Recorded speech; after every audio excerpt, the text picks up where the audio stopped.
இன்றைய தினசரி மன்னா. Praise the Lord. கர்த்தருடைய பரிசுத்த நாமத்துக்கு மகிமை உண்டாவதாக. புதிய நாள், புதிய நம்பிக்கை நிகழ்ச்சிக்கு உங்கள் யாவரையும் வரவேற்கிறோம். இன்றைக்கு நம்ம தியானிக்க போற வசனம் ரோமர் 12:9.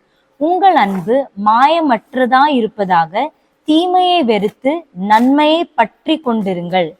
இந்த ரோமர் 12வது அதிகாரத்துல நீங்க பாத்தீங்கன்னா, பவுலானவர் ரோமர்களுக்கு ஒரு கிறிஸ்தவன் எப்படி வாழ வேண்டும் அப்படின்ட்டு அவர் ஒரு நிறைய சஜஷன்ஸ், நிறைய அட்வைஸ பவுல் ஒரு கிறிஸ்டியன் எப்படி வாழணும்னுட்டு இந்த அத்தியாயத்துல அவர் கொடுத்திருக்காரு.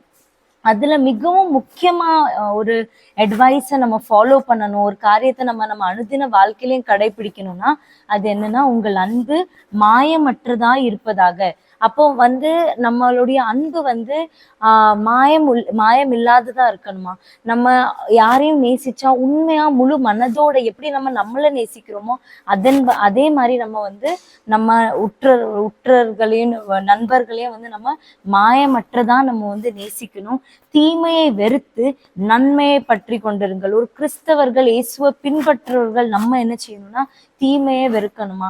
தீமையை வெறுக்கிறது தான் கர்த்தருக்கு பயப்படுற பயம். அப்போ நம்ம இந்த உலகத்துல நம்மளை சூழ்ந்து எவ்வளவு பாவங்கள் இருந்தாலுமே நம்ம ஆண்டவருக்கு பயந்து உத்தமமா ஒரு வாழ்க்கையை வாழ்ந்து தீமையை வெறுத்து நம்ம எதை பற்றி கொள்ளணுமா, நன்மையான காரியங்களை பற்றி கொள்ளணுமா. நம்மளுடைய நல்நடத்தையை பார்த்துதான் அடுத்தவங்க ஏசப்பாவை நோக்கி வருவாங்க.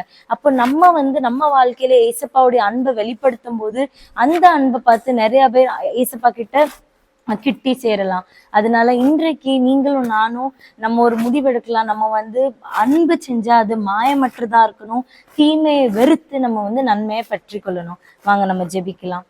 நன்றி இயேசுப்பா, இந்த புதிய நாளுக்கான கிருபை செஞ்சதுக்காக நன்றி. இந்த வசனம் மூலமா என் கூட பேசினதுக்காக நன்றி ஆண்டவரே.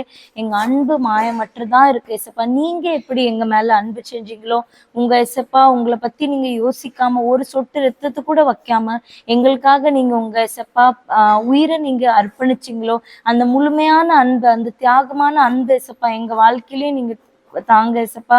நாங்களும் இயேசுப்பா மாயமற்ற அன்பை பண்றதுக்கு எங்களுக்கு உதவி செய்யுங்க.